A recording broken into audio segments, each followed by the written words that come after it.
It was a stifling Tuesday morning in August when Richard Nelson, the new police chief, parked his car in the heart of Blue Ridge, a small town nestled in the North Carolina hills. He wore a simple checked shirt, worn jeans, and scuffed trainers. He didn't look like a man who'd spent 2 decades climbing the ranks of law enforcement, but that was precisely the intention. Richard believed that to truly understand a situation, one needed to observe it without the mask of scheduled meetings or rehearsed welcomes. He wanted to observe his team without adornment or preconceptions, to capture the true essence of the department. As a black man taking the helm of a station marked by whispers of misconduct, he knew he would be more effective if his officers saw him as one of them. The station car park was bustling with officers coming and going. Richard observed silently, noting the casual tone of their conversations and the furtive glances in his direction. Nobody seemed to recognize him, which wasn't a surprise. His appointment had been announced only a few days prior, and he'd chosen not to publicize his arrival before the official inspection that morning. Adjusting the brim of his cap, he took a deep breath. The responsibility of eradicating the toxicity that had settled into the department weighed heavily on his shoulders. He knew his mission would be difficult, but he was prepared for the challenge. As he approached the building, the distant sound of laughter reached his ears. Richard entered the station through a side door, completely unnoticed. Amidst the casual chatter and ringing telephones, he walked through the corridors, observing the officers' movements. Some were leaning against desks, others were shuffling papers or sharing stories. Up to that point, nobody had paid him much attention. It was when he stopped near the break room that something caught his attention. A voice cut through the ambient noise. "Hey, you!" Richard turned to see a white officer approaching, an arrogant smile plastered across his face. His badge read, "Officer Daniels." Behind him, other officers leaned against the wall, watching the scene with interest. Richard tried to open his mouth to respond, but Daniels didn't give him a chance. "Lost, are you?" "This ain't a shelter," the officer said, his voice dripping with sarcasm. "Get this mess out of here," he added, completely ignoring Richard's presence. Richard's gaze hardened, but he remained calm, waiting for the right moment to act. Daniels, however, seemed oblivious to the implicit warning and took a step forward, intensifying the hostile tone. "Didn't you hear me? Get lost! There's no room for your kind here," Daniels shouted, and laughter echoed through the room. Richard maintained his composure, but his heart pounded in his chest. Before he could respond, Daniels moved closer still, until his face was inches from Richard's. Then, unexpectedly, the officer spat directly in Richard's face. The sound of the saliva hitting his skin seemed to stop time. The laughter of the other officers grew louder, while Richard felt the heat of humiliation, but remained calm. He pulled a handkerchief from his pocket and with slow movements wiped his face. "Is this how you treat everyone who walks in here?" Daniels, visibly pleased with the situation, smiled arrogantly. "Only the ones who don't belong," he said, and the others laughed again. But Richard said nothing. Instead, he turned and began walking down the corridor towards the main office of the station. Soon, the intercom system called everyone to the meeting room. It was time for the real change to begin. The room was full when Richard entered through the side door, holding a folder bearing the official seal of the station. He stood by the door, watching the officers file in, some still chuckling about the breakroom incident, others trying to mask their curiosity. At the front of the room, Captain Harris, a burly man with a greying moustache, called for silence. "Right. Quiet, please. We have an important introduction today," he announced. The officers fell silent, a ripple of curiosity spreading through them. Daniels, leaning against the wall, maintained his arrogant expression. Harris continued, "As you all know, Chief Caldwell retired last month. We've been awaiting his successor, and it is with great pleasure that I introduce our new leader, a man with an impressive record and a clear vision for the future of this station."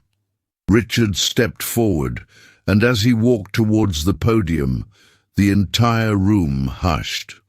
His commanding presence drew every eye to him. As he placed his briefcase on the podium and surveyed the room, the tension mounted.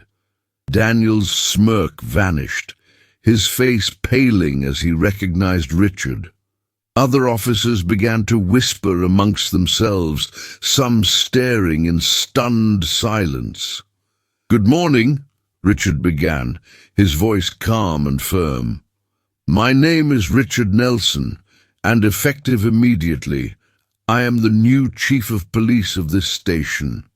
The room was utterly silent, shock etched on many faces. Daniel's face flushed crimson, his smirk dissolving completely.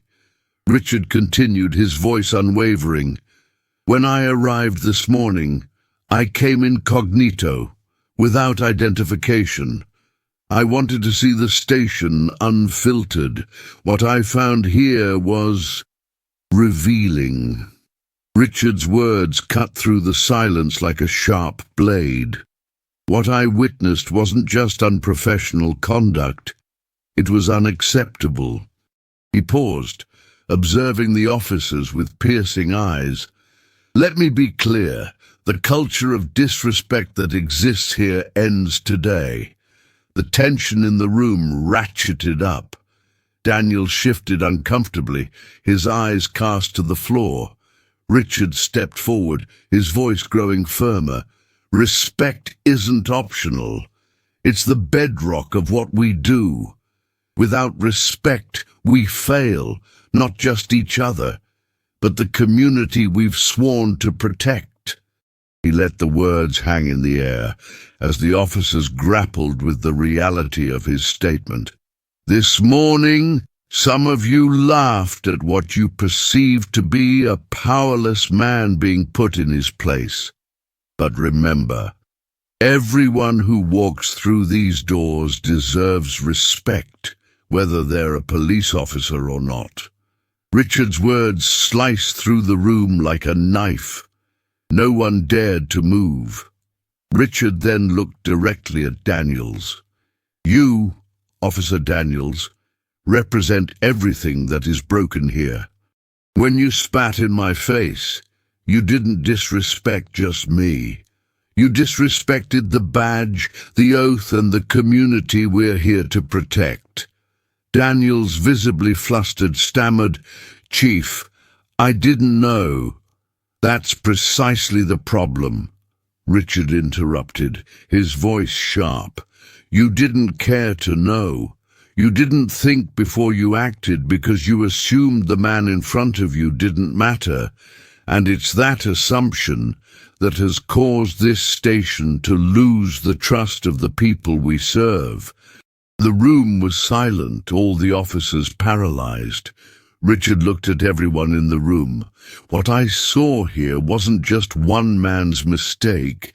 It was a culture where bullying and prejudice weren't just tolerated, but celebrated, and that ends now. He moved away from the podium and walked slowly towards the officers, his posture unwavering. "I've spent my career fighting for justice, not just on the streets, but within departments like this. Change won't be easy, but I promise you one thing. For as long as I'm chief, this station will operate with integrity, respect, and accountability." He paused, letting his words settle in the room before concluding, "Effective immediately. Officer Daniels is suspended pending an internal investigation. And for those who think this is just a slap on the wrist, think again. This is just the beginning." The reaction was immediate. Officers murmured amongst themselves, some in shock, others feeling guilty. Daniels, for his part, couldn't hide the shame on his face. "This isn't about punishment," Richard stated firmly. "It's about setting a standard. If you're not willing to live up to that standard, this isn't the place for you." The meeting ended in silence. The officers filed out without their usual chatter. Richard remained at the podium for a moment, watching the officers leave, as Daniels stormed out, red-faced with anger and shame. In his office, Richard sat at his desk and took a deep breath. He knew this was just the beginning. Years of ingrained attitudes wouldn't change overnight, and some would never change, but he wasn't here to make friends. He was here to make a difference. The phone on his desk rang. It was Captain Harris. "Chief, I just wanted to say you handled that better than most would have," Harris said, his voice cautious. "Thank you, Captain," Richard replied. "But the real work starts now. I want a full review of Daniel's record on my desk tomorrow. Complaints, incident reports, everything." "Of course, Chief," Harris replied. "And, just a heads up, I think you've ruffled a few feathers, in a good way." Richard hung up the phone, allowing himself a brief moment of satisfaction before diving into the sea of paperwork in front of him.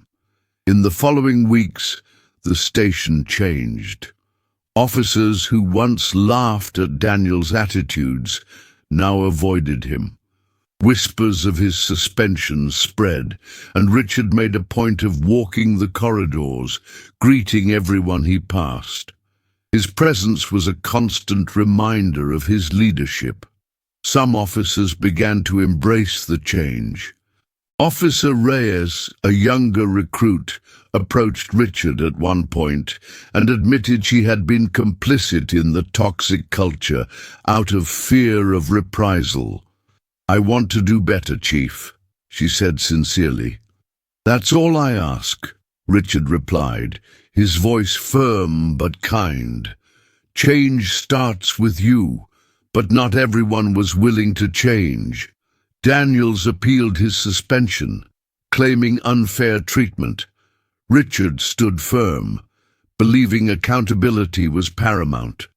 The internal investigation uncovered a series of previous complaints against Daniels, ranging from excessive force to inappropriate comments. The appeal was denied, and Richard made it clear that the days of covering up misconduct were over. Despite the progress, Richard knew the road ahead would be long. Discussions on implicit bias and community relations were met with mixed reactions, but he persevered. Each small victory, a recruit speaking up, an officer reconsidering their approach, was a step towards something bigger.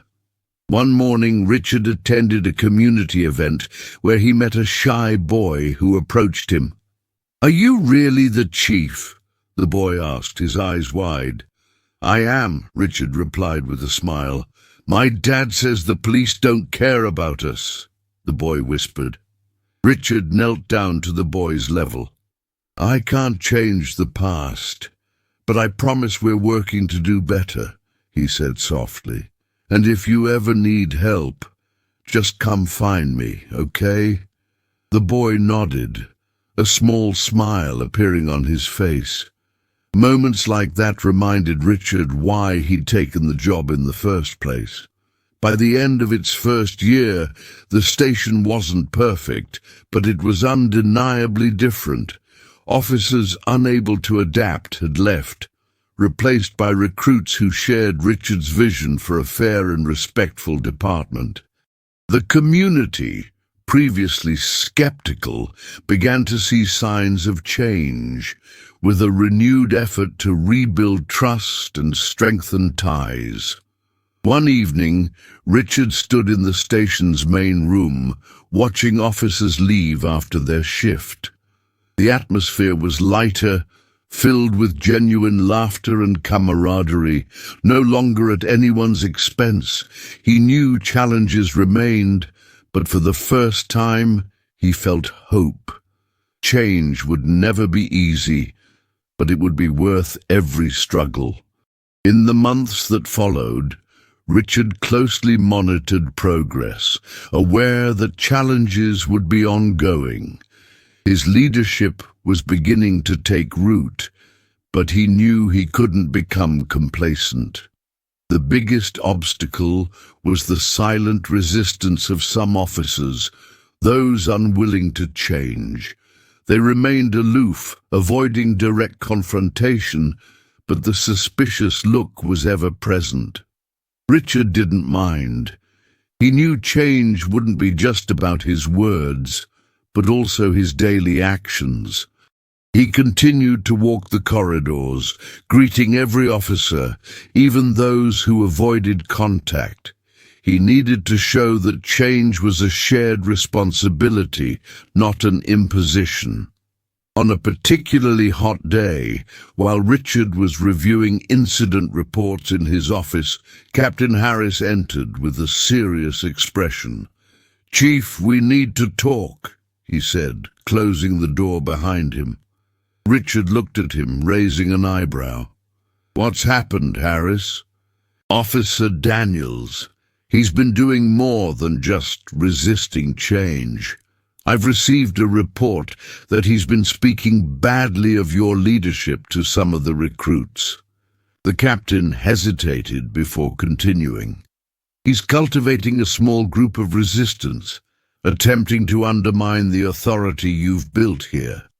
Richard fell silent for a moment, absorbing the information. He wasn't surprised. Daniels had always been an impulsive man, someone who didn't handle losing control well. But the fact that he was trying to gather allies meant he was beginning to feel threatened. Richard knew he needed to act quickly. "Prepare a full report on this, and have the recruits who were approached speak to me directly," Richard said, his voice firm. "This needs addressing now, before it spreads."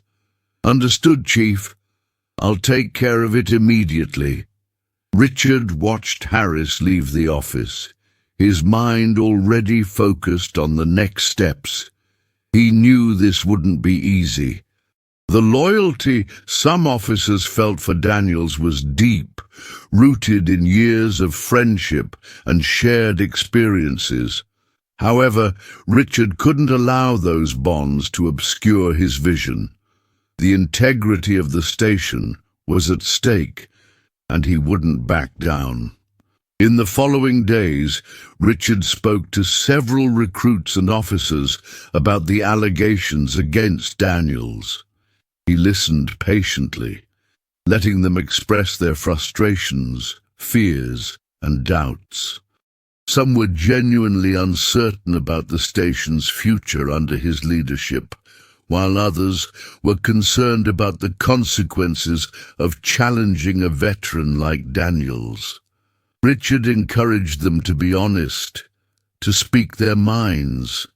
He knew that if the change was to be lasting, it had to be based on mutual trust and the courage to face challenges head-on. On a rainy morning, when the streets were empty and the station felt quieter than ever, Richard found himself meeting with Daniels again.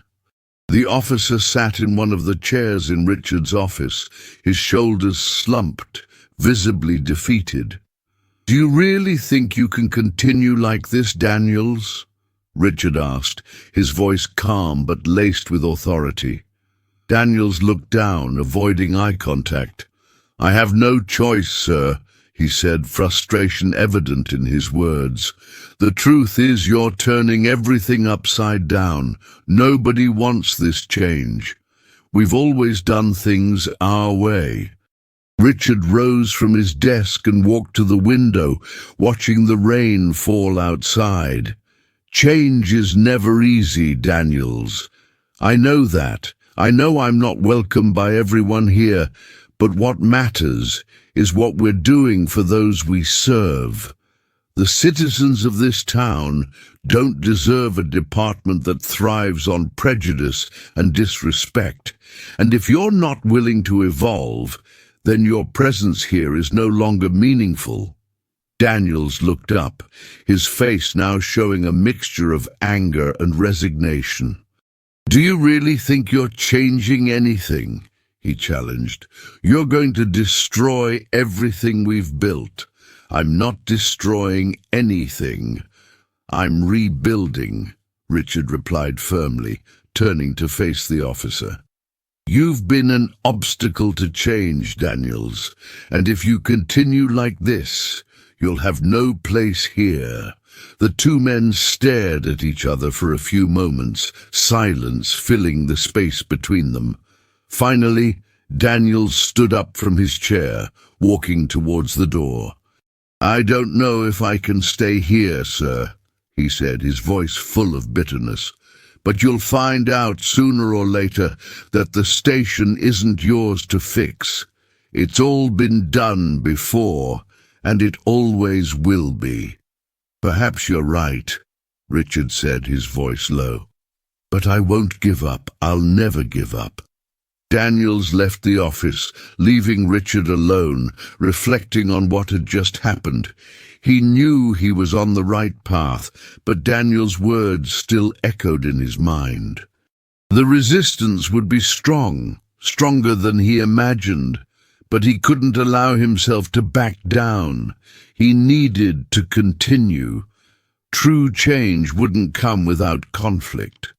Richard sat back down at his desk, took a deep breath, and began working on his next task, reviewing officers' progress reports, making the necessary adjustments, and above all, continuing to maintain the pressure for everyone to adapt.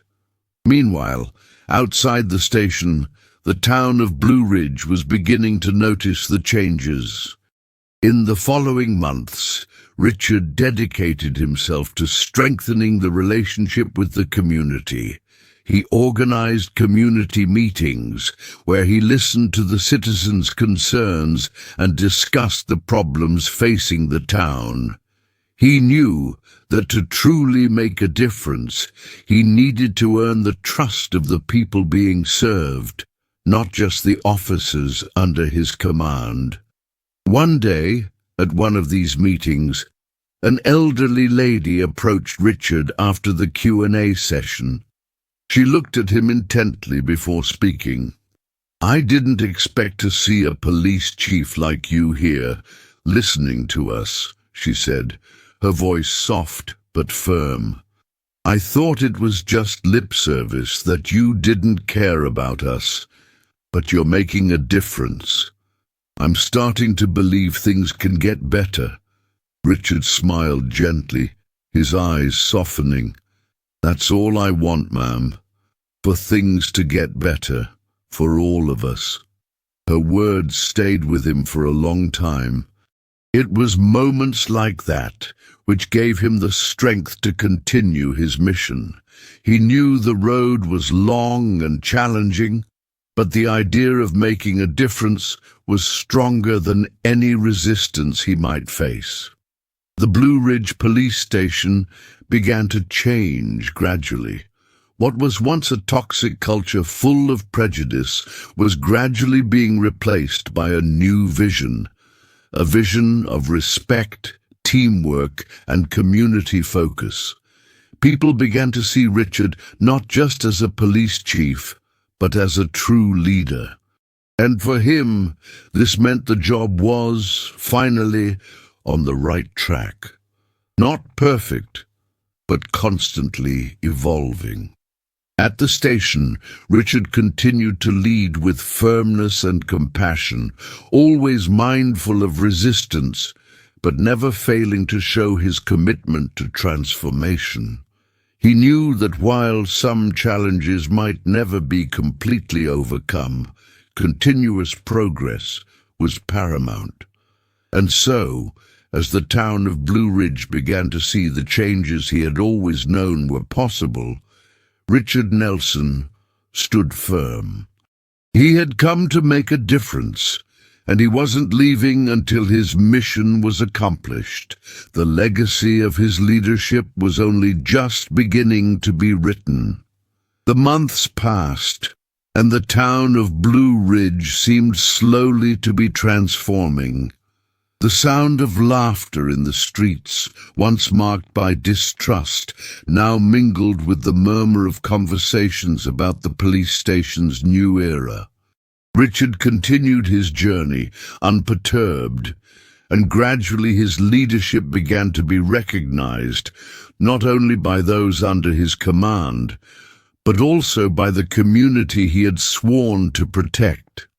Although the changes were small, they accumulated, creating a solid foundation for a more promising future. Within the station, the dynamic began to shift noticeably. Richard made a point of speaking individually with officers who had shown resistance.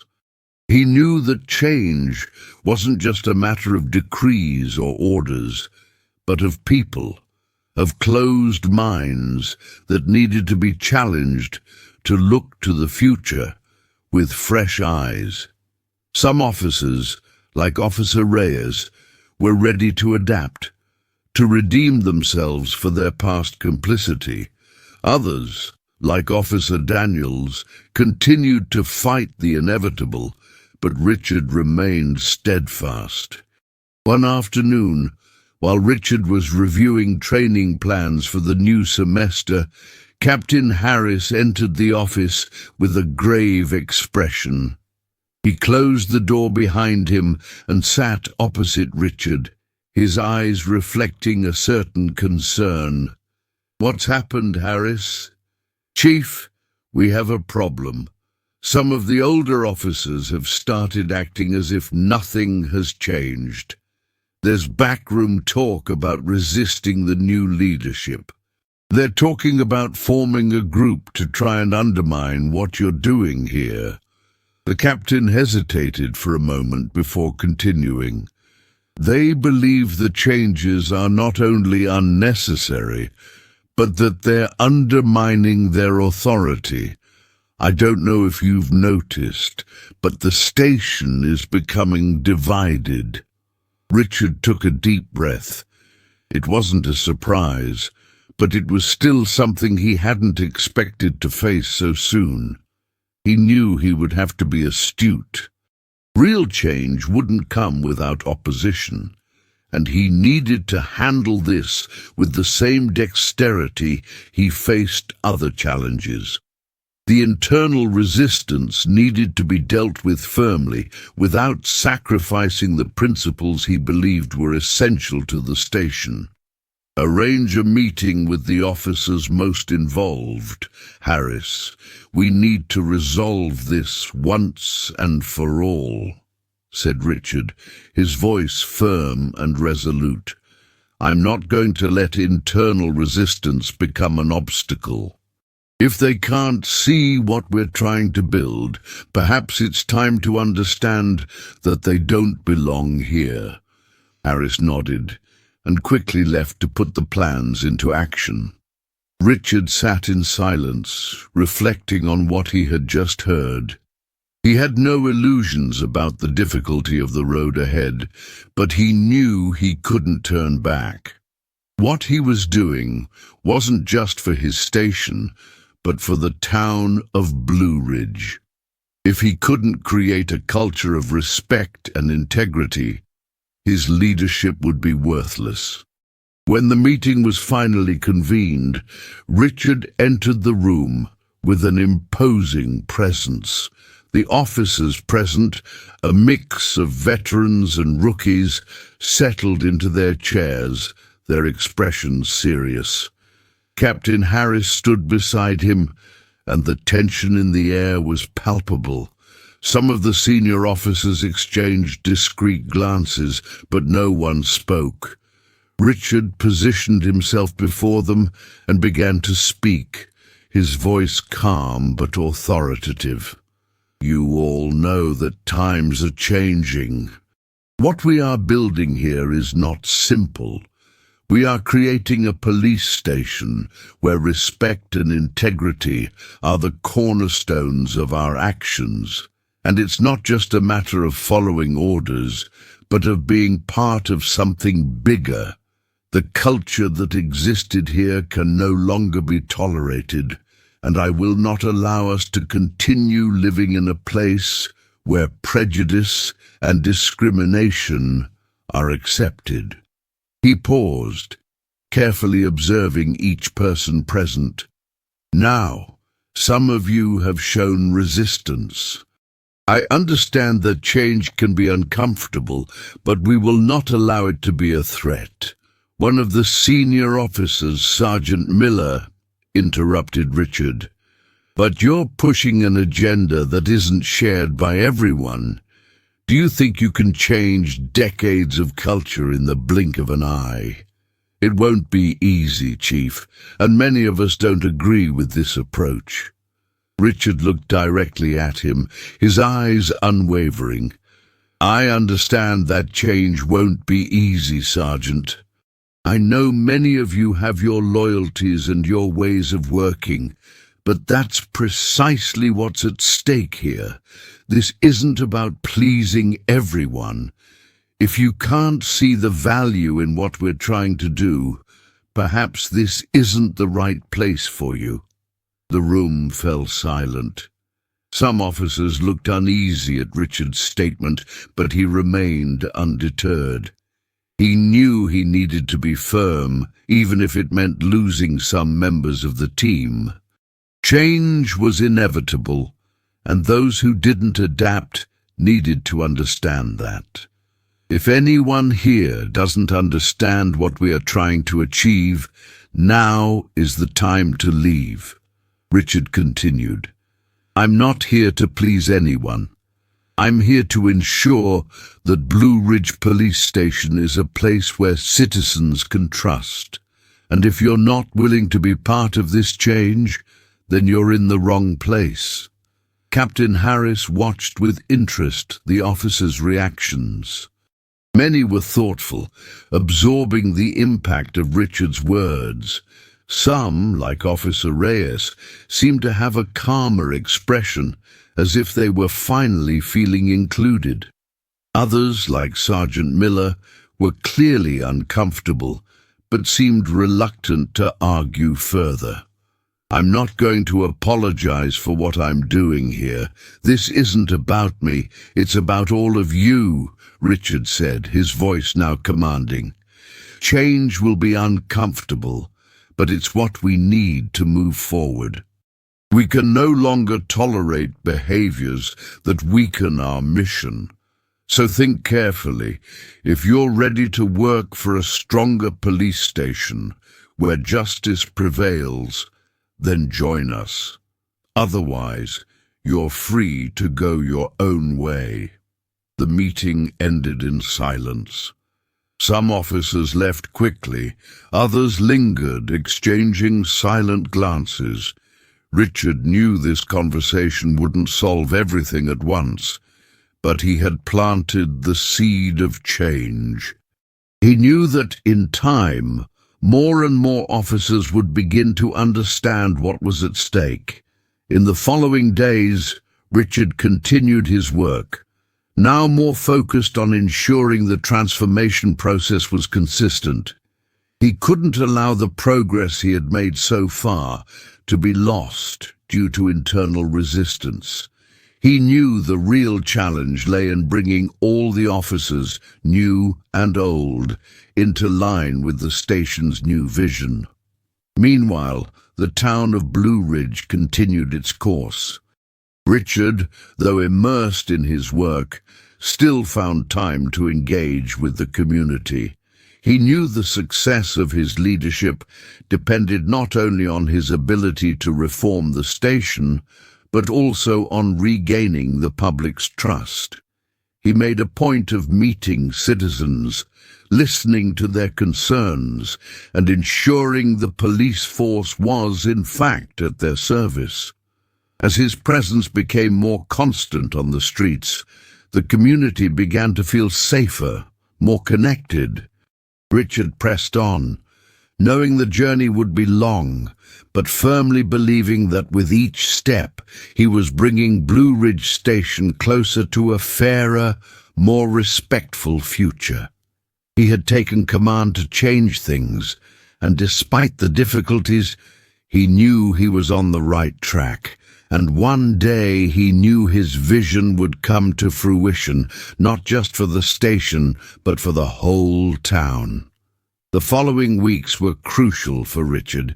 He knew internal resistance wouldn't disappear overnight.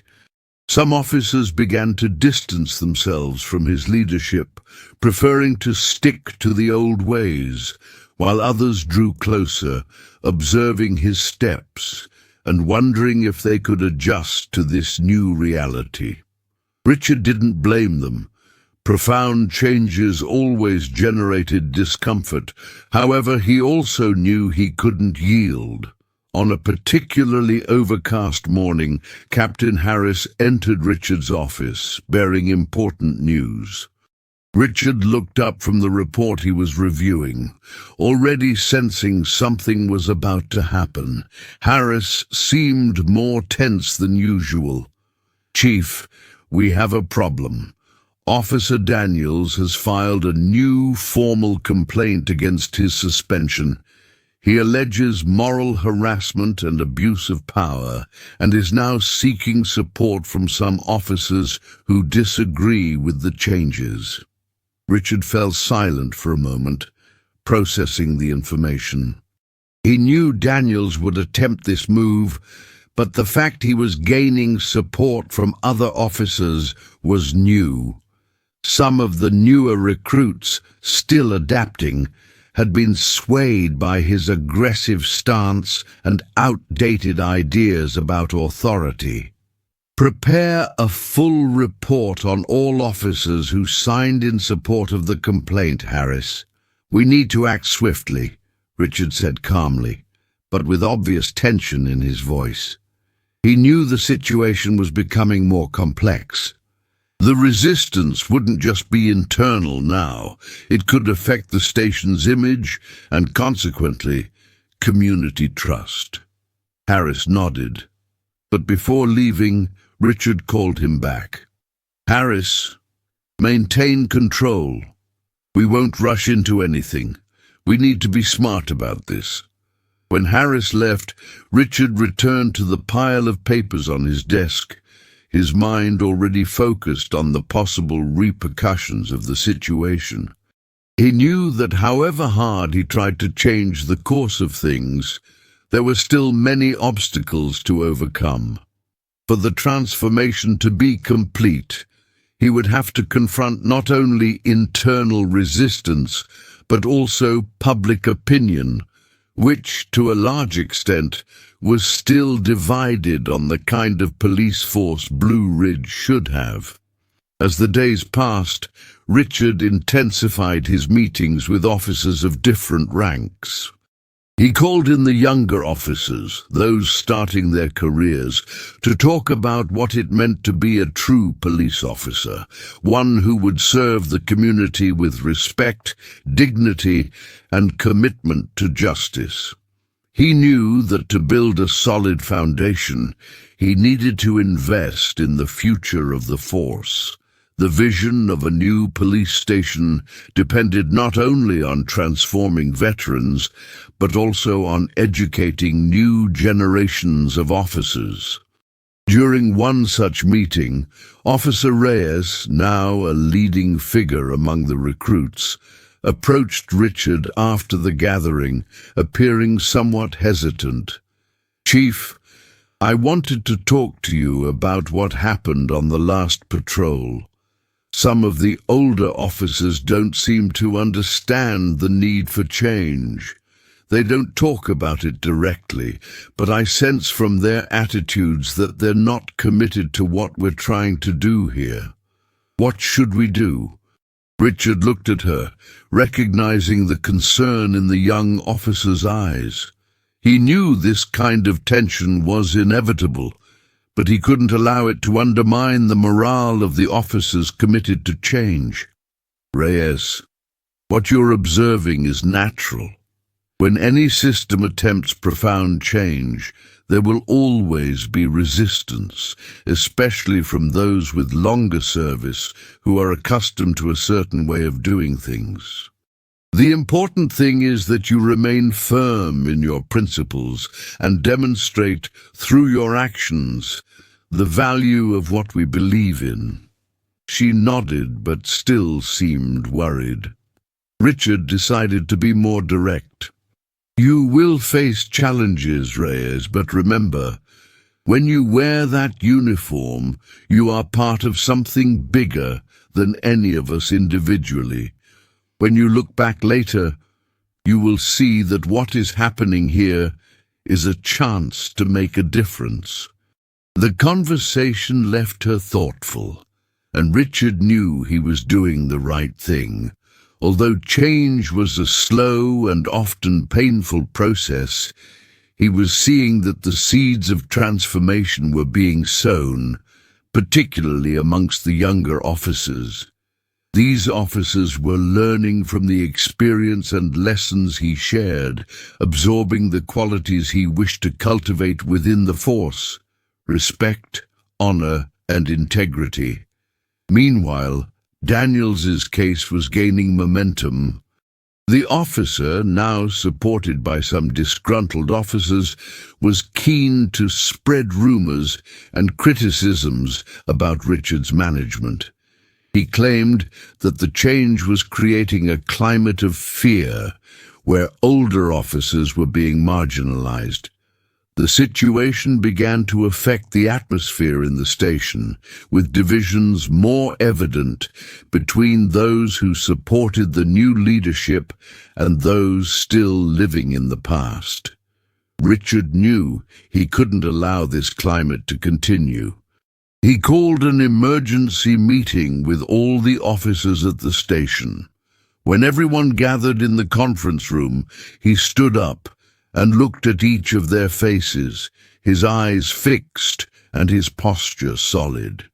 The atmosphere was thick with tension. "We are at a critical point now," Richard began, his voice commanding. "Some of you may be starting to question the direction we are taking, or even doubt the changes I have proposed. But I am here to make it clear that while I am Chief of Police, there will be no room for divisions within this station. This is a team, and like any team, we need to play together." He paused to allow his words to resonate amongst those present. "I understand that change is not easy. I know that many of you feel uncomfortable, but the resistance we are facing now only proves how necessary these changes are. We are not going back. If you believe in a police force that serves and protects with respect, this is your home. If not, perhaps you need to reconsider whether you want to continue here." The silence that followed was palpable. Some officers, like Officer Reyes, exchanged knowing glances, while others, like Sergeant Miller, remained visibly tense. Richard knew these words could be the turning point. He wasn't there to please, but to ensure that the station was a place where justice prevailed. Following the meeting, several officers approached Richard, greeting him with respectful nods. Others remained silent, but the shift in dynamics was becoming apparent. Richard realized he had done what was necessary to restore cohesion within the station. Resistance still existed, but it was now more subdued, and he knew that, in time, it would dissipate. In the following days, Richard dedicated himself to strengthening the bond with the community. He knew that to consolidate the success of his leadership, he needed to continue earning people's trust. He spent more time on the streets, talking to citizens, participating in local events, and most importantly, listening to the concerns of those who mattered most, the population. He knew his leadership would only succeed if it reflected the values he wanted to see in his force. One afternoon, while at a community event, a resident approached Richard, a genuine smile on his face. "Chief, I don't know if I've said this, but I'm glad to see the police back where they belong. It wasn't the same around here. We were starting to lose trust. But now, I see you, and I feel things can get better." Richard smiled, feeling the effort was worthwhile. "We're working towards that, and in time, Blue Ridge will be a town everyone is proud to live in." Richard's journey was far from over, but looking at the community and his station, he knew each step was making a difference. He had dedicated himself to creating something new, something that transcended authority and was based on mutual trust. The Blue Ridge station still had a long way to go, but change was underway, and Richard was determined to lead it to the end. As the months passed, Richard felt increasingly immersed in his mission of transformation. The resistance he faced at the station was still present, but he was beginning to notice a fundamental difference. The division, though still present, was lessening.